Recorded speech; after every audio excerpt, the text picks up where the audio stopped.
around Dodge City and in the territory on west, there's just one way to handle the killers and the spoilers, and that's with a U.S. Marshal and the smell of Gunsmoke.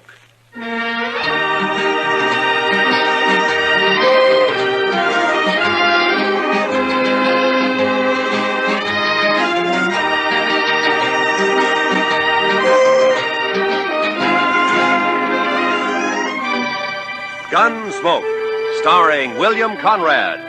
The story of the violence that moved west with young America. The story of a man who moved with it. Matt Dillon, United States Marshal.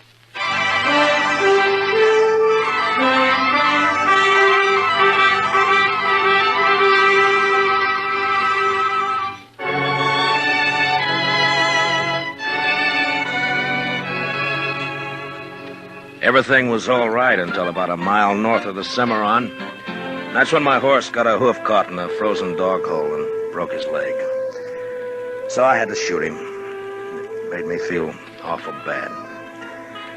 I didn't feel any better thinking about the walk ahead of me.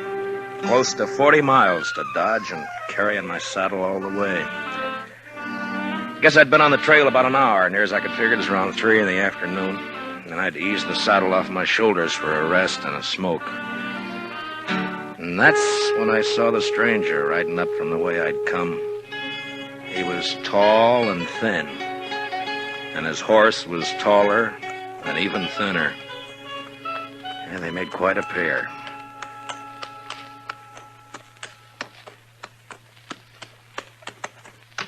Hi. How are you? You lost? No. My horse busted his leg a way back. I'm on my way to Dodge. Oh, it's your house, huh? I saw it. Yeah. On your way to Dodge, huh? Yeah, that's right. You got any more of that tobacco? Yeah, sure. Here you are. Thanks. Thanks a lot. That's okay. Kind of a big walk you've got ahead, ain't it? Kinda. It's going to be dark soon. You figure making camp? That's the idea. Uh-huh. Well, it's too bad. Yeah. Do you need any food? No, thanks. I got enough. Uh-huh. Well, I thank you for the tobacco. Sure. Anytime.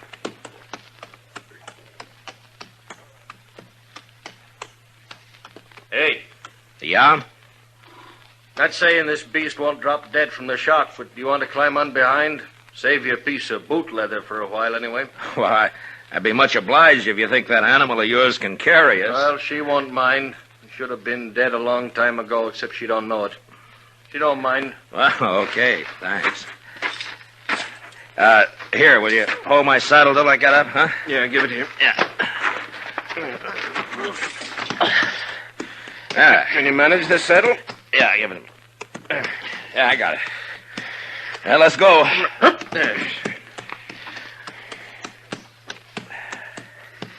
You heading for Dodge, too? Not in particular. Just north. Uh-huh. This beast'll do about 10 knots with the wind behind her, but we ain't gonna get more than 5 with this load. You ain't in no hurry, are you? Well, I was kind of hoping to get back tonight. It's Christmas Eve, you know. Oh, yeah, that's right, ain't it? Yeah. That backbone of hers sticking into you? Oh, no, it's okay. Thanks. Notice that tin do-jigger tied to you. You with the law? Yeah, I'm a U.S. Marshal. My name's Matt Dillon. That's so. I never seen a marshal on foot. Well, it happens sometimes. How is it you're down this way? Ain't it a mite off your course? So you marshal down here as well as Dodge? No, I just took a prisoner across the Cimarron into Oklahoma territory. Turned him over to the Army there. Did, huh?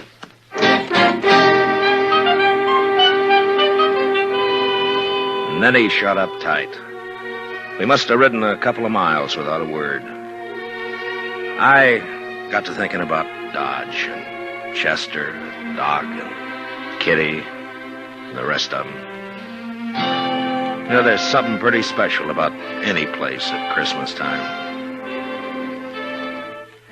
The backbone on the stranger's nag was just about to split me in two when he talked up. My name is Cowley. Oh? Amos Cowley.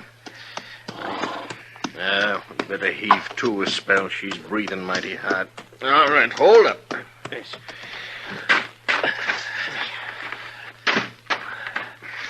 Ah. Yeah, it's getting a little chilly, isn't it? Yeah. Could I trouble you for another smoke? Oh, sure. Here you are. I thank you. Say, what's it like in Dodge? What? Dodge, what's it like? Oh, it's like any other town, I guess. Pretty big, huh? Well, yeah, I guess so. Not so big as New York, though. Oh, no, not as big as that. You know, I haven't been in a big town now for more than 10 years. Oh, is that so? No. Been down the territories, drifting. Thought I'd move up north this time. Maybe go back east. So you're from the east, huh? Some time back. Say, what's it like? What? Well, Dodge, any town. At Christmas. Same as it used to be? Well, I guess so. What do you do? Well, it's the same as most people, I guess. What most people do at Christmas. Well, that ain't saying a lot. What are the folks like? And what does it look like? I just kind of like to know. Well, I don't know. Well, there's Front Street. That's most of Dodge right now. Of course, it's getting bigger all the time. Do you have any kids? No, I'm not married. Kids have fun Christmas. Yeah, they do. That's certain. In Dodge, they sometimes have a party for the kids. A couple of days before Christmas. Kids like that. And then everybody gets feeling good, looking forward to Christmas Eve. Like last year.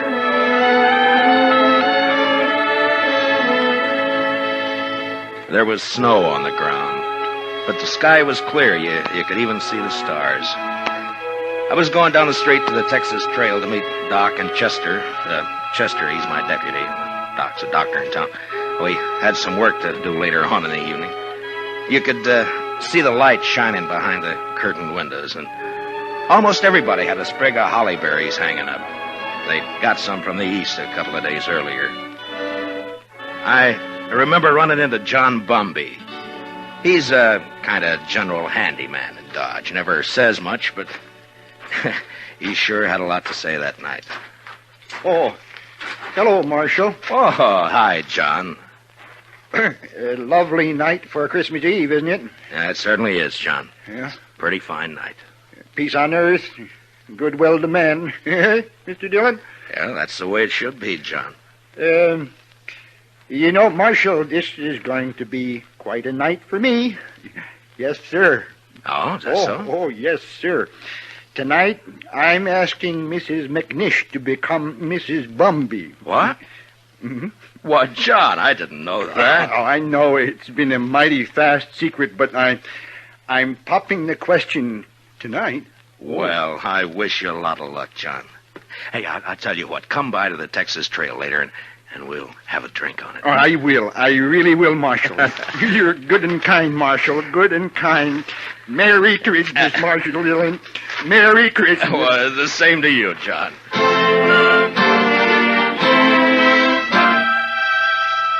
That may sound kind of funny to you, but John Bumby's a good man. A little peculiar sometimes, but good as they come. And they don't make enough like him. Of course, most everybody in Dodge suspected Doc and Ms. McNish were sweet on each other. But it just goes to show you. I'll tell you about John and Ms. McNish a little later. So I went on down the street. You know, it's a funny thing about those words, Merry Christmas. Men say it to each other, and, well, it makes them feel kind of good. I know what you mean. Used to be a seafaring man myself. When you're on the sea and it comes Christmas, things like that can count a lot. Yeah. Well, we might as well get underway again, huh? Sure. All right.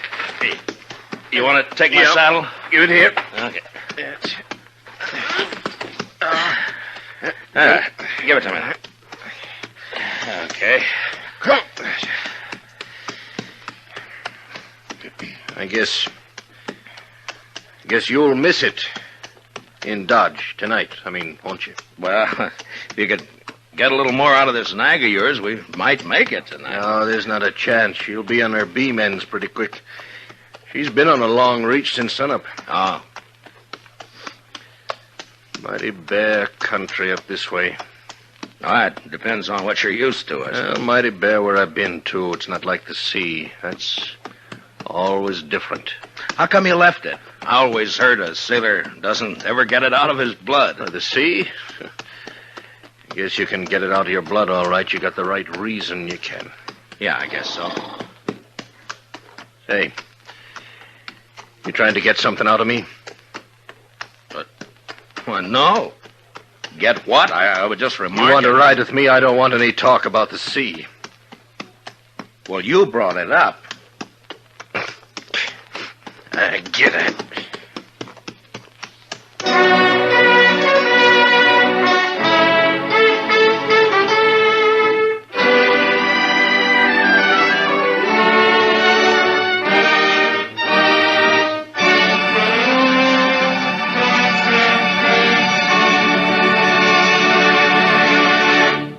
We will return for the second act of Gunsmoke in just a moment. But first, tomorrow night, Jack Benny and his whole fun-making gang make a personal appearance at a Long Beach, California Veterans Hospital.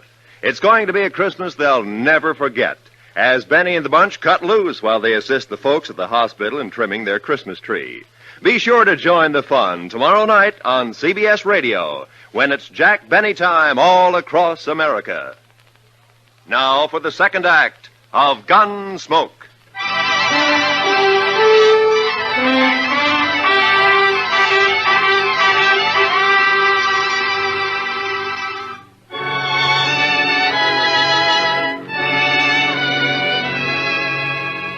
Amos Cowley sulked his way along the trail for the next while. And then it was almost like he couldn't stand the quiet. Or maybe he had things on his mind. He turned his head. Go on. What? Go on. Tell me some more. Oh, about Dodge? Yeah. Well, I don't know. Well, you try some more, huh? Well, they got a little pine tree in the Texas Trail. Tree? Yeah, come down a long way from the north. Kitty Russell, she's a hostess in the Texas Trail. Well, she got a lot of ribbon and gewgaws and made it look real nice. That was last Christmas. A star at the top? A star? Yeah. Yeah, I think so. It looked like a star, I guess. It sure looked pretty. And there was a difference in the place that day. Everybody was celebrating and feeling real good. The doors would swing open and somebody had come in and, maybe somebody you just knew to nod at, but because it was Christmas Eve, he'd come right up and say, hello. Oh, maybe that's a good reason, maybe not. I don't know. All right, I'll tell you. Anyhow, it was still kind of early. Just wait your turn. Kitty and Chester were standing off looking at the tree. Hi, Matt. Good evening, Mr. Dillon. Hi, Kitty. Chester. How do you like it, Matt? Christmas tree. That's Oh, that's real pretty. Only tree but one in the whole town. Yeah, Kate's got one over the Alphaganza. Oh, well, I'll have to see it later. yours. You're next. Where's Sam? I don't know. Maybe he started celebrating too soon. Oh. Doc's taking over the bar. Yeah, that's right. You want a drink, Kitty? Sure. Oh, right away. I'll get you a drink. I'll get you. You haven't forgotten anything, have you, Mr. Dillon? Forgotten? What, Chester? There. What did I tell you, Miss Kitty? I knew just as sure as my nose that Oh, you forgot. that. No. I hadn't forgotten. Oh, well, I thought as soon as they get Sam sober enough to take care of the customers, we could go on over to Doc's like we planned. Sure, we'll do that, Chester. Here you are, Matt. Thanks, Doc. Oh. Yeah, well, it's still snowing out. No, it's not. Where are you going, Kitty? All right. Just want to look outside.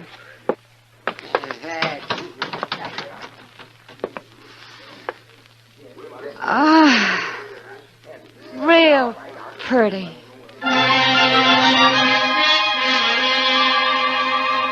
Man thinks of a lot of funny things that don't mean much. Kitty standing at the door, sniffing the cold air, and the warmth inside, and the whiskey in me. It was a good feeling. And then Chester and I decided to take a bottle over to Mr. Hightower. He's the telegraph operator over at the depot.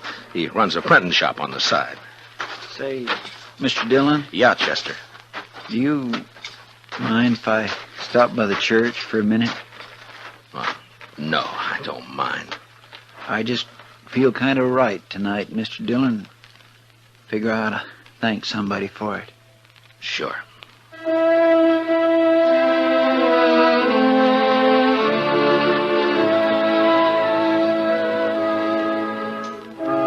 So we stopped by the church. I've never been much of a man for church, I guess, but I went along with Chester. Wasn't anybody else there, just the two of us. Guess we sat for 10 minutes in that place. Chester a little way off with his head bowed. You know, there's a lot of peace in a church. Maybe it's the quiet. Maybe it's the good that people find in there. Whatever it was, it made a man feel glad about pretty much everything. I haven't been in a church since I don't know when. Oh, is that so? Heave to. Well, she's becalmed again, mister. Okay.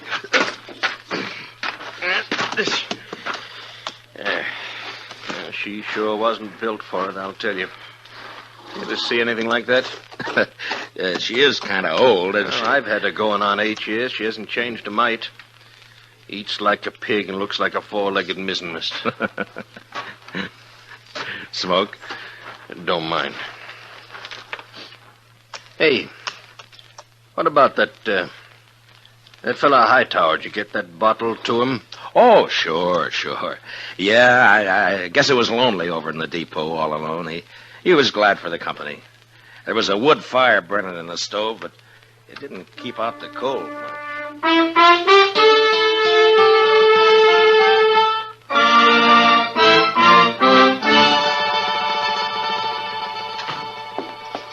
Well, how are you, gents? Merry Christmas. Well, how's it going, Mr. Hightower? Oh, slow, Marshal, slow. Bit of excitement about an hour back, though. That so? Yeah, 9:15 got stuck between here and Hutchison. Lots of snow back there. They getting her out?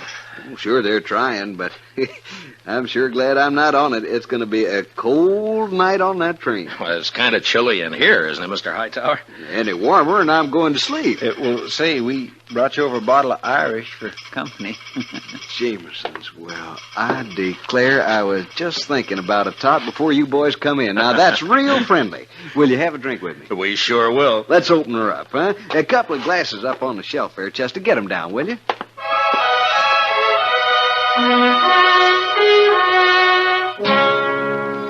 I don't know if you get an idea about the folks in Dodge or not. They're not any different than any other people, or the town either. I guess maybe it's a pretty small place at that. The depot, the hall, a few stores, a church, Doc's office, a Texas Trail, Alafraganza, my office. Not much, but it's where you live, you know? Sounds all right.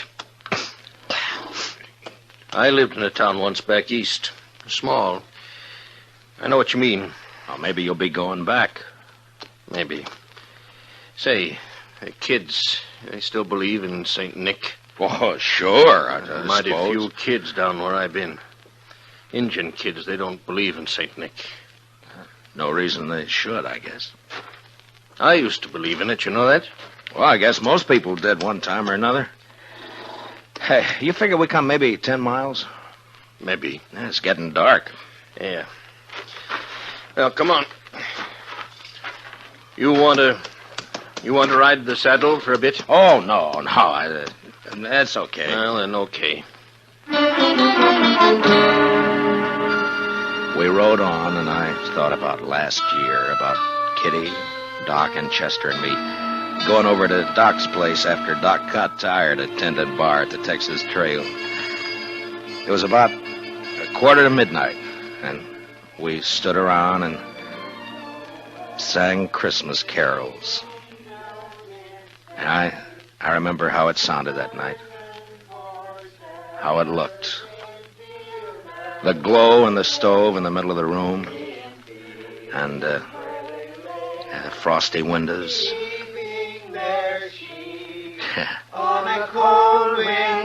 Yeah, it was Christmas Eve, all right. Was so deep, Noel, Noel, Noel, Noel, born is the King of Israel.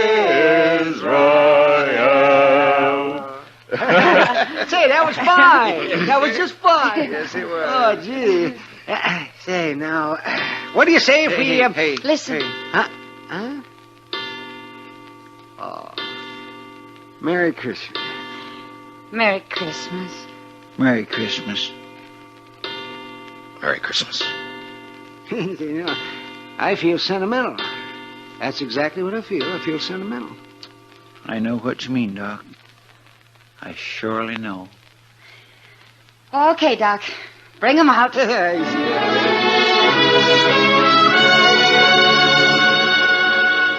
And I remember how Doc scuttled over to the bureau and brought out some packages. The presents weren't much, but it didn't matter what they were. And when we'd finished opening them, it was Chester who said what we were all thinking. I just want to say, Miss Kitty, Doc, you, Mr. Dillon, I just want to say that this is the best doggone Christmas I ever had. And that's what I want to say.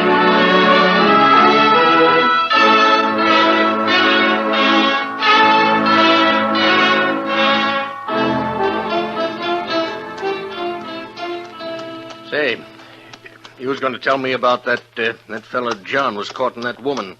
What was her name? Oh, yeah, Miss McNish. That's right. Well, she said yes, and you've never seen two happier people in your whole life. Yeah, she's Miss McNish Bumpy now. Oh, that's good. You know, you might settle for a bit in Dodge, or you could get work there. Sure would be fine if you could get back tonight, wouldn't it? Well, it can't be helped. I'd be a lot further away and a sight more tired if you hadn't come along. Yeah. Now, listen. How far do you figure before there's a place you might pick up a horse? Oh, I don't know, 15 miles or so, maybe. We're not going to make any 15 miles in this nag tonight, that's for sure. Oh, that's all right. Now, I tell you what. You go on alone, you see. Oh, no, forget now, it. you go on alone. She'd hold out with one man on her. And then you get a fresh horse and you ride into Dodge tonight. Well, thanks. That's now, very I'm kind. telling you, I want you to go. I'll be fine. I've walked before. Probably make it almost as quick as you. Look, it's real nice of you, Mr. Colley, but no thanks. Now, Christmas don't mean nothing to me. You got friends waiting for you. Well, I'll see him tomorrow. You're a fool. Well, that may be. All of them nice folks. You're going to make them feel pretty bad. Look, I'll stay. If you want to go on along, thanks for the ride. Well, might as well make camp then. I guess so. And listen, you want to tell me some more about what you was telling me before we turn in? Well, sure. I take it kindly, mister. I'll get yourself settled. I got some stuff in my pack we can eat and maybe get a fire going. Then after we eat, you can tell me some more.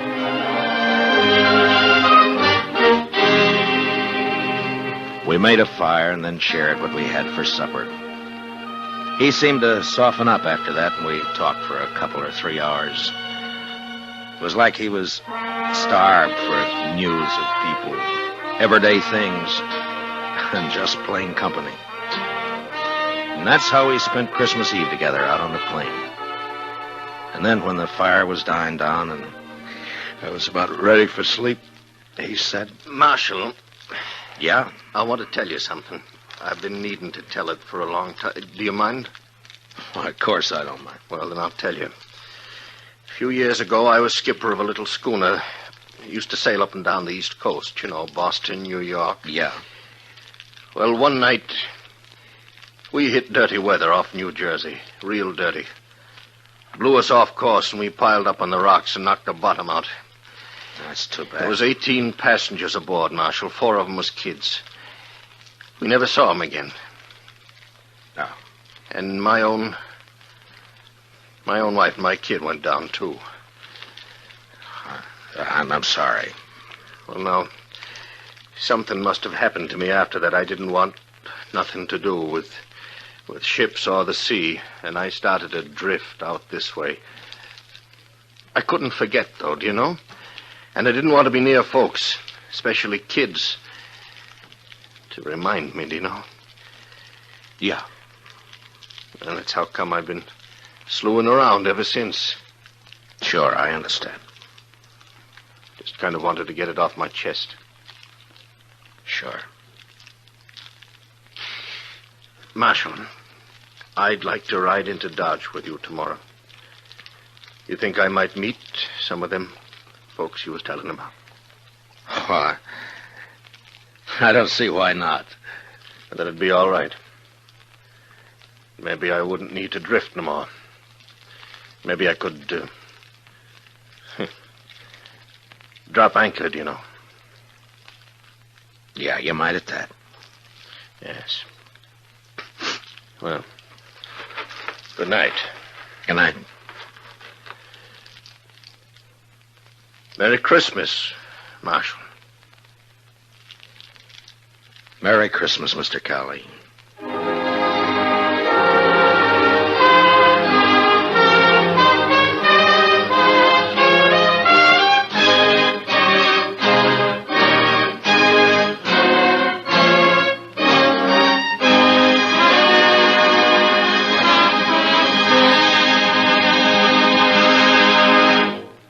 Gunsmoke, under the direction of Norman MacDonald, stars William Conrad as Matt Dillon, U.S. Marshal. Tonight's story was specially written for Gunsmoke by Anthony Ellis, with music composed and conducted by Rex Corey. Featured in the cast were Lawrence Dobkin, with Harry Bartell and John Daner. Parley Bear as Chester, Howard McNear as Doc, and Georgia Ellis is Kitty. Gunsmoke is heard by our troops overseas through the worldwide facilities of the Armed Forces Radio Service. Join us again next week as Matt Dillon, U.S. Marshal, fights to bring law and order out of the wild violence of the West in Gunsmoke.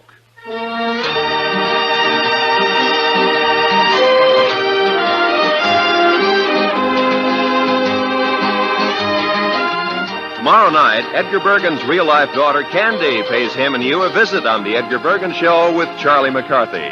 Candy and Charlie hit it off fine, but Edgar has cause to regret his hasty decision to invite his 6-year-old daughter into the show, especially when she starts throwing her voice. Sounds like fun tomorrow night on most of these same stations when CBS Radio presents The Edgar Bergen Show with Charlie McCarthy. This is Roy Rowan speaking. And remember, Eve Arden, as our Miss Brooks, teaches you how to laugh every Sunday on the CBS Radio Network.